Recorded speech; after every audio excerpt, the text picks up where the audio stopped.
Një qytetar vlonjak është drejtuar redaksisë tonë me një denoncim shqetësues, duke treguar se si një punonjës i Bashkisë Vlorë po punon në kushte tepër të rrezikshme në urën e Mifolit në Novosel.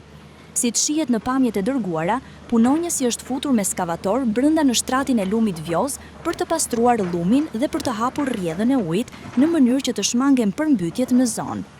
Kjo situatë vjen në një moment kritik, pasi vetëm një ditë më parë, shkalla matëse e urës së vjetër të Mifolit u ndulua totalisht, ku niveli i ujit arriti në 8.3 metra, një nivel alarmant që rrezikon tokat dhe banesat përreth.